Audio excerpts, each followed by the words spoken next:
इस कार्यक्रम के पुण्यार्जक हैं श्री सुरेंद्र कुमार जैन, स्नेहलता जैन, सचिन जैन, मधुलिका जैन, प्रणव जैन पलवल, श्री विनोद कुमार जैन, मंजू जैन, अजय ऋतु जैन गुरुग्राम, श्री संजय जैन, निधि जैन, आयुष, अस्मिता, बनारसी दास स्टेट दिल्ली, श्री सुभाष नीलकमल जैन, सिद्धांत अक्षरा सिंघई, हर्ष सुनैना जैन, खनक अरुण्या सिंघई एवं समस्त जताराजी परिवार जबलपुर मध्य प्रदेश, राकेश जैन, मुकेश जैन, राजीव जैन, निहित, राहुल, अंबुज, अंकुर, शुभम, गौरी, प्रियांक, अरहान, अयांश, नक्श जैन, कृष्णानगर दिल्ली। शांति धारा के लिए संपर्क करें 9784857991। किसी भी राशि के लिए कोई आग्रह नहीं है। अति प्राचीन मनोरथपूर्ण मुनि सुव्रतनाथ अधीक्षक क्षेत्र हस्तेड़ा जयपुर से 65 किलोमीटर की दूरी पर सीकर रोड पर स्थित है। यहाँ 880 वर्ष प्राचीन विक्रम संवत 1209 1008 श्री मुनि सुव्रतनाथ भगवान की भव्य प्रतिमा विराजमान है। यह अधीक्षक क्षेत्र प्रवासी समाज द्वारा संचालित है। श्री सागर सविता जैन, ऋषभ विहार दिल्ली, श्री सिद्धांत जैन, प्रेम शांति अपार्टमेंट, सिविल लाइन दिल्ली। तीन भुवन में सार बीते राग विज्ञानता, शिव स्वरूप शिविकार नमः त्रियोग समार के। त्रिकालवर्ती पंच परमेष्ठी भगवंतों को नमन और वंदन।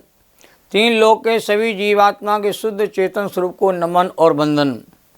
तीसरे ढाल की यहाँ पर चर्चा चल रही है और तीसरे नंबर की ढाल में आत्मा की तीन अवस्थाओं का विस्तार से निरूपण किया जा रहा है। बहिरात्मा, अंतरात्मा, परमात्मा, ये तीन अवस्थाएं होती हैं। जो शरीर आत्मा को एक मान के अनुभव करता है, ऐसे अज्ञानी मोही संसारी प्राणी को बहिरात्मा कहा जाता है और बहिरात्मा जीव चारों गतियों के पात्र बने रहते हैं। जो अंतरात्मा है, जिन्हें शरीर आत्मा की भिन्नता का यथार्थ बोध हो गया है, जिन्होंने अपनी आत्मा की पहचान कर ली, आत्मा की अनुभूति प्राप्त कर ली, आत्मा का संवेदन कर लिया, आत्मा का अनुभव कर लिया है, वो सभी अंतरात्मा जीव कहलाते हैं। और जिनकी आत्मा महानता को, श्रेष्ठता को, पावनता को प्राप्त हो गई है, वो परमात्मा कहलाते हैं। और परमात्मा के दो प्रकार के भेद हैं, सकल परमात्मा, निकल परमात्मा। जो परमात्मा शरीर सहित होते हैं, ऐसे अनंत प्रमेष्ठी को सकल परमात्मा कहते हैं। जो परमात्मा शरीर से रहित होते हैं, अशरीरी होते हैं, ऐसे परमात्मा को निकल परमात्मा कहा जाता है। सकल परमात्मा के दो गुणस्थान होते हैं, 13वां गुणस्थान और 14वां गुणस्थान। और निकल परमात्मा गुणस्थान से अतीत होते हैं, गुणस्थान से पार हो जाते हैं, उनका कोई गुणस्थान नहीं होता है। अब ध्यान देना, यहाँ पर निकल परमात्मा को ज्ञान शरीरी वाला कहा गया है। और ज्ञान शरीरी क्यों कहा है? क्योंकि वो तीनों कर्मों से रहित हो गए। पौधे शरीर से तो रहित हो ही गए हैं, 5 प्रकार शरीर से रहित हो गए। ज्ञान ही जिनका शरीर है, शरीरी कह दिया। चाहे केवल ज्ञानी पूर्ण शुद्धात्मा को ज्ञान शरीरी कहा गया है। शरीर का अर्थ यहाँ पर पुद्गल में शरीर नहीं है, असंख्यात प्रदेशों में समाया हुआ जो चैतन्य का ज्ञानमय स्वरूप है, उसको ज्ञान शरीरी की संज्ञा दी गई है। क्योंकि संसारी प्राणी ने आज तक शरीर रहित आत्मा को देखा ही नहीं, तो बिना शरीर के परमात्मा कैसे होते होंगे, यह जिज्ञासा सबको होती है। इसलिए हमारे कविराज ने ज्ञान शरीरी एक नया नाम दे दिया। चेतना में जिनका शरीर होता है कि शरीर के बिना हम आत्मा की कल्पना नहीं कर पाते हैं। जो जितने आत्मा आपने देखे यहाँ तक शरीर में मिलते हैं, शरीर में देखने में आते हैं, शरीर में उनकी उत्पत्ति होती है। तो शरीर के बिना ही परमात्मा हो सकता? हाँ, जिनका ज्ञान ही जिनका शरीर है, जो असंख्यात प्रदेशों में समाये हुए हैं, उसको ज्ञान शरीरी की संज्ञा दी है। अब बहुत महत्वपूर्ण विषय आ रहा है। 2 पंक्तियों का भी वर्णन हुआ है, अब 2 पंक्तियों का वर्णन प्रारंभ होने वाला है। बहिरात्मता हे जानित जी, अंतरे आत्म हुजे, परमात्म को ध्याय निरंतर, जो नित्य आनंद पूजे। अब 2 पंक्तियां समझने योग्य हैं यहाँ पर कि बहिरात्मा को हे जान करके बहिरांत पने की अवस्था को हमें छोड़ देना चाहिए। कि सच्चे सुख का उपाय है क्या? तो बहिरांत पने का त्याग करके अंतरात्मा बनो, ये पावन प्रेरणा है। अज्ञानी पना छोड़ो और ज्ञानी पना अंदर प्रकट करो। क्योंकि अंतरात्मा बने बिना परमात्मा बनने का रास्ता नहीं मिलता है। और अंतरात्मा होकर के परमात्मा बनने का सच्चा उपाय करो। सुखी होने का उपाय क्या है भाई? अज्ञानी से ज्ञानी और ज्ञानी से केवल ज्ञानी बनना ही जीवन का लक्ष्य होना चाहिए। अनादि से जीव अज्ञानी तो है, अज्ञान भाव में रहने से अज्ञानता के कार्य करता है, अज्ञानता का वेदन करता है और दुखी रहता है। इसलिए अज्ञानी को ज्ञानी होना चाहिए। बहिरात्मा अवस्था हे है त्याज्य, छोड़ने योग्य है, ग्रहण करने योग्य नहीं है। बहिरात्मा सुखी नहीं रहता, सम्यक दृष्टि सदा सुखी रहता और मिथ्या दृष्टि सदा दुखी रहता है। राजमहल में रहने वाला मिथ्या दृष्टि अज्ञानी प्राणी कहते निरंतर दुखी रहता है, और झोपड़ी में, गुफाओं में, वनों में, जंगलों में रहने वाली हमारी अंतरात्मा कहते परम सुख की अनुभूति करते हैं। इसलिए पावन प्रेरणा दिया कि बहिरात्मना हे जान करके उसको त्याग दो, छोड़ दो और अंतरात्मा हुई, अंतरात्मा बनिए। अंतरात्मा बनने का सौभाग्य तुम्हें मनुष्य पर्याय में मिला है। नरकों से जीव निकलता है, यही भावना भाता है कि नरकों से निकलूंगा तो मनुष्य पर्याय को पाकर के और मनुष्य पर्याय में देवता गुरु के समागम के माध्यम से तत्वार्थ का श्रद्धानी होकर के और आत्मा का अनुभव करके मैं मुनि बन करके मोक्ष में जाऊंगा। इसलिए अंतरात्मा बनने की भावना जगाओ। बहिरात्मा पनाए में तो जीव ने अनंत काल व्यतीत कर दिया, कुछ हाथ नहीं मिला है, कुछ हाथ में नहीं लगा है। दुखी का दुखी रहा, जिस गति में गया दुखी रहा। दुख पीछा नहीं छोड़ते हैं, चाहे देवगति में चले जाओ तो वहाँ दुख पीछा नहीं छोड़ेंगे भाई साहब। इसलिए बहिरात्मा का रूप जो है छोड़ो। जो अपना रूप नहीं है उसको अपना क्यों मानता है? संयोग मेरे नहीं है, संयोग मेरे कभी होते नहीं। अपने संयोगों का स्वामी मैं नहीं हूँ, मैं अपने चेतन स्वभाव का ही धनी हूँ। ये बात समझना पड़ेगी। शरीर तो नाशवान है, शरीर में रहने वाला हमारा आत्मा अविनाशी है। जन्म भी शरीर का, मरण भी शरीर का, आत्मा तो अजन्मा है। आत्मा तो कहते हैं अविनाशी है, शाश्वत चिदानंद रूप है। ये बात क्यों नहीं समझ पा रहे हम? अनंत भाव जीव ने शरीर के खातिर कहते पूरे कर दिए। एक भाव कम से कम जीव को अंतरात्मा बनने के लिए कहते देने का प्रयास करना चाहिए। क्यों? अंतरात्मा ही परमात्मा होते हैं। बहिरात्मा से परमात्मा होने का कोई विधान सीधा नहीं है। बहिरात्मा से ही अंतरात्मा बनने का विधान है। अज्ञानी से ज्ञानी बनने का विधान आगम में कहा गया है। और ज्ञानी ही एक दिन कहते केवल ज्ञानी पूर्ण ज्ञानी बन जाते हैं। इसलिए कहा कि अंतरात्मा बनिए, शुरुआत करिए सम्यक दृष्टि का जीवन जीने का। सम्यक दृष्टि का जीवन ही सुखमय जीवन होता है। परिवार के बीच में रहता हुआ सम्यक दृष्टि परिवार से भिन्न अपने ज्ञान स्वभाव का संवेदन कर लेता है। संता रूपी कीचड़ में रहता हुआ सम्यक दृष्टि जीव कहते हैं उस कीचड़ से अलिप्त रह जाता है। सम्यक दृष्टि बनने का आनंद ही अलौकिक जाति का होता है। सम्यक दृष्टि बने बिना आत्मा की तो मैं कहता संवेदन की प्रक्रिया प्रारंभ नहीं होती है। इसलिए बहिरात्मा को छोड़ करके अंतरात्मा बनने की पावन प्रेरणा कहते यहाँ पर हमारे कवि दे रहे हैं और सारे ज्ञानियों की यही सलाह है। अंतरात्मा होकर के परमात्मा का ध्यान करना चाहिए। जो परमात्मा का ध्यान करता है वो अपने आत्मा का ही ध्यान करता है कि परमात्मा और आपका आत्मा का रूप, दोनों का रूप सेम है, एक जैसा ही है, अलग अलग नहीं है। अब ये शंका है यहाँ पर कि परमात्मा का ध्यान करने से सिद्धि होगी, आत्मा का ध्यान करने सिद्धि होगी। ये बात समझने योग्य है कि परमात्मा का ध्यान करें कि आत्मा का ध्यान करें। कहीं कहीं आगम ग्रंथों परमात्मा के ध्यान करने की बात आती है, कहीं आत्मा के ध्यान करने की बात आती है। सब विकल्प से निर्विकल्प होने की प्रक्रिया कही गई आगम में। आलम्बन से निज आलम्बन कहते लिया जाता है। पहले पंच परमेष्टि के स्वरूप को जाना जाता, पहचाना जाता, पंच परमेष्टि स्वरूप का ध्यान लगाना सीखा जाता है। और पंच परमेष्टि का स्वरूप ध्यान लगाते लगाते आपको अपने आत्मा का ध्यान लगाना आपको प्रारंभ हो जाता है। क्यों? परमात्मा के ध्यान में ही निज बिंब झलकता है। जब परमात्मा के रूप को देखते हैं तो मेरा आत्मा ही परमात्मा के जैसा ही, ये बात धीरे धीरे समझ में आना प्रारंभ हो जाती है। तुल्या भवंती भवतो नन्तेन किंबा, भक्तामृत में लिखा, भगवान आपका रूप और मेरा रूप कहते बराबर है। प्रवचन सार ग्रंथ में कहा, जो जानदी अर्हंतम दब्बत जुगुणत पज्यते हम, सो जानदी अपहणम मोहो खलु जादी तस्लयम।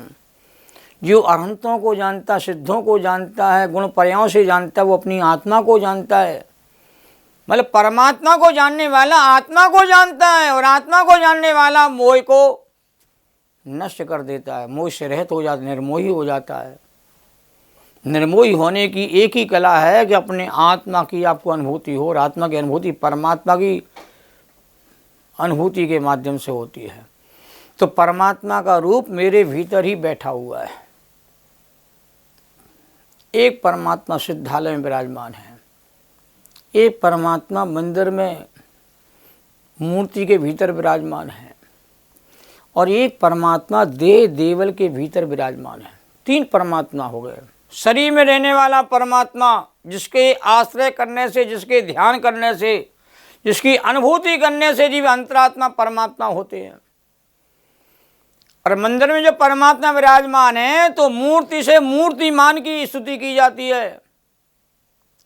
जिन प्रतिमा जिन सार की कही जिनागम माय, भगवान की मूर्ति को देख करके उसमें भगवान के रूप को देखा जाता है, और भगवान के रूप को देख करके अपने चेतन रूप को निहारा जाता है, अपने स्वरूप की पहचान की जाती है। और सिद्धालय में जो भगवान विराजमान हैं वो तो निकम्मा हैं, अठ गुणा हैं, किंचूणा चरम दे शुद्धा का रूप को प्राप्त हो गए हैं। वहाँ में जाना जो सिद्धालय में वहाँ रहने का स्थान है। सिद्ध परमेटी के रहने का स्थान कहाँ है? सिद्धालय सिद्ध क्षेत्र कहा गया। लोग के अग्रभाग में जाके विराजमान हो जाते हैं। उनको हमने देखा नहीं, सिद्ध परमात्मा को साक्षात किसी ने देखा, किसी भाव में नहीं देखा, ना कोई देख सकता संसार में। हमें अनंत परमात्मा के दर्शन ही हो सकते समोषण के मध्य में। वर्तमान तो अनंत परमेटी भी नहीं है, सिद्ध परमेटी तो हम देख ही नहीं पाते हैं। हम आचार्य उपाध्याय साधु के स्वरूप को देख करके, उनके रूप को देख करके हम कहते हैं परमात्मा का रूप इसी प्रकार का वीतरागी होगा, ज्ञान में होगा, ये पहचान करना सीख जाते हैं। तो बाह्यात्मा की अवस्था यहाँ सर्वथा हे कही गई है, अंतरात्म अवस्था प्रकट करने योग्य कही गई है, और अनंत सुख का साधन होने से एक देश अंतरात्मा की अवस्था आपको उपादेय है, और परमात्म पद तो प्रकट करने योग्य है, सदा ही साक्षात उपाधि है। अनंत आनंद रूप और अत्यंत निर्मल शुद्ध सिद्ध पर्याय, जिस चेतन स्वरूप आत्मा की आराधना से, भावना से, उपासना से उत्पन्न होता है वो रूप, ऐसा सिद्ध स्वरूप प्रत्येक जीव में अनादि से सिद्ध है। सिद्धों का स्वरूप मेरे भीतर कहते विद्यमान है। समय सार की पहली गाथा में कहा गया है कि अपने भीतर सिद्ध स्वरूप की स्थापना करो। बंदित्व सब सिद्धे की व्याख्या करते हुए टीकाकारों ने कहा कि सिद्ध रूप को अपने भीतर अनुभव करो। सिद्ध रूप हमारे भीतर छिपा हुआ है, ढका हुआ है, देखने में नहीं आ रहा। कर्म के कारण से वो चीज़ कहते मेरे भीतर होने पर देखने में नहीं आती है। जैसे शरीर से दृष्टि हटती है, कर्म से दृष्टि हटती है, विभाव से दृष्टि हटती है, तो अपना जो चेतन स्वरूप था वो आपको सीधा पकड़ में आ जाता है। तो सिद्ध स्वरूप की अपने भीतर स्थापना करो तो सिद्ध स्वरूप कहते अनुभव वेदन में आएगा। ये मेरा रूप है जो मार्मिक है, उसको समझना बहुत जरूरी है।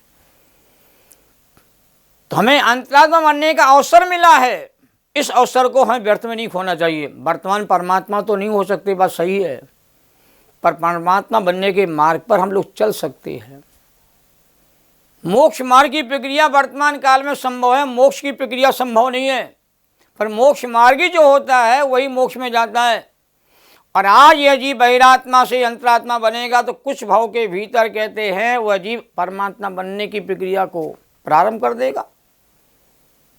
हमारे भावलिंगी जो संत होते हैं वही अधिकतम संचार 32 भाव के भीतर ही कहते मोक्ष में चले जाते हैं। सम्यक दृष्टि जी संसार सागर में ज़्यादा भ्रमण नहीं करते, कुछ ही भावों के बाद कहते हैं उनको मुक्ति का मार्ग मिल जाता है। मुक्ति का मार्ग तो मिल ही गया, मोक्ष मिल जाता है। तो वर्तमान काल आपके लिए अंतरात्मा बनने का स्वर्णिम अवसर दे रहा है। जागो, अपनी आत्मा को जगाओ। मोह ममता में उलझे रहने से काम नहीं चलेगा। मोह भगाओ, ज्ञान अमृत का रसपान करो। मोह का रस तो अनादिकाल से पिया है, इसलिए दुखी हो रहा है। अब ज्ञान के रस को एक बार चखने की बात है। अंतरात्मा का रूप इतना सुखद है, इतना मंगलमय, आनंदमय है कि एक बार अंतरात्मा बनने के साथ ही आपके जीवन में अनंत सुख का जो स्रोत है वो आपको प्राप्त हो जाएगा। कहाँ है? एक समय की कमाई तू अनंत काल खाएगा। एक बार अंतरात्मा बनकर के जीव देखे तो सही। कोई अंतरात्मा कहते हैं वास्तव में जो आनंद की अनुभूति होती है, वही आनंद की अनुभूति जीव को अनंत काल तक प्राप्त होगी। इससे बढ़िया सौदा कोई दूसरा नहीं है। एक बार आत्मा की अनुभूति होने पर अनंत काल तक आत्मा की अनुभूति का आनंद आता रहेगा। और अंतरात्मा से ही परमात्मा बनने का रास्ता जीव को मिलता है। बिना अंतरात्मा बने, ज्ञानी बने बिना कोई केवल ज्ञानी नहीं हुआ।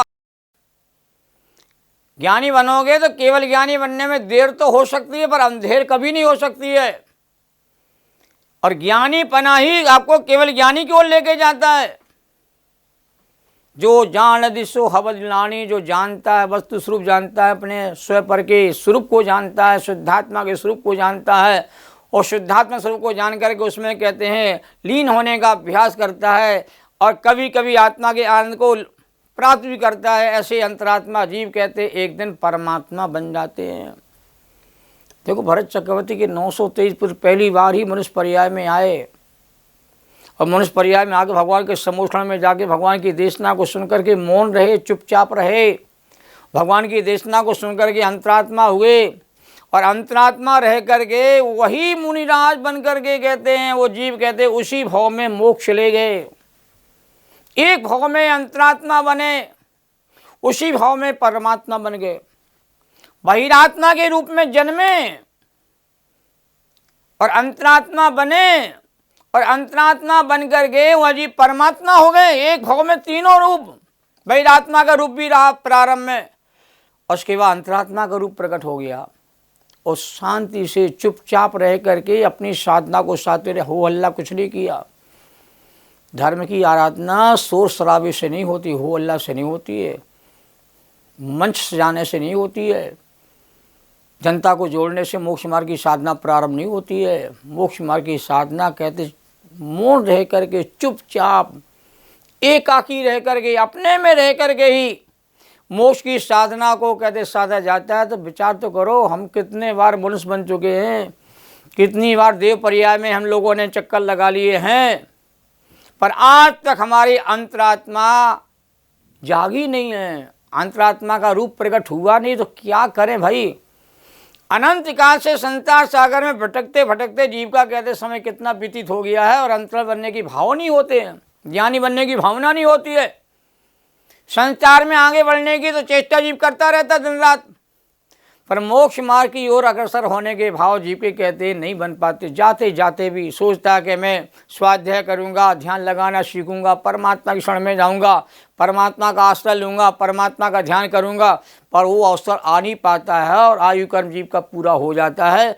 और बिना अंतरात्मा बने जीव ने अनंतों बार पर्याय बदली हैं, इससे सिद्धि नहीं हुई भाई। आपको मनुष्य भाव मिला है, जैन कुल मिला है, दिवसा गुरु का आपको शरण मिला हुआ है। इनकी सबकी शरण को पा करके आपकी आत्मा आप जागना चाहिए। कब तक मोह में जीते रहोगे? मोह में कहते अपनी आत्मा को डुबाते रहोगे। अब तो मोह से बाहर निकलने का रास्ता है, नीला जी। सबके बीच में रह करके आत्म कल्याण का रास्ता आपको निकालने का अभ्यास करना पड़ेगा। तो अंतरात्मा बन करके ही हम परमात्मा बन सकते हैं, जो परमात्मा अवस्था ही ध्यान करने योग्य अवस्था है। और परमात्मा बनने के लिए हमें अंतरात्मा होना जरूरी है, और अंतरात्मा होने के लिए बहिरात्मा की जो मान्यता है उस मान्यता को छोड़ करके ही अंतरात्मा बन सकते हैं। सब लोग अंतरात्मा बने और परमात्मा बनने की भावना जगाते रहें। इसी भाव के साथ मैं अपनी बात को यहाँ संपूर्ण करता हूँ। जैनम जयतु शासनम सहजानंदे शोध स्वरूपी अविनाशी में आत्मस्वरूप ज्ञानानंदे पूर्ण निराकुल सदा प्रकाशित चेतन रूप। निज निधि निज में बताई जो किया उपकार है, उसके लिए जिन वाणी माँ को वंदना सतवार है, वंदना सतवार है। सभी साधर्मी जनों को सादर जय। जिन्हें छह ढाला को सुने, पढ़े, समझें, अपने मित्रों तक छह ढाला की क्लास को भेजने का प्रयास करें, पुण्य कमाएं। आप भी कहते हैं छह ढाला सुन करके साथ पुण्य का संचय करें और अन्य जीवों को भी छह ढाला ग्रंथ की क्लास से जोड़ करके उनको भी कहते धर्म के मार्ग में जोड़ने का आप शास्त्र पुण्य संचित करें। इसी भावना के साथ अपनी बात को मैं पूर्ण करता हूँ।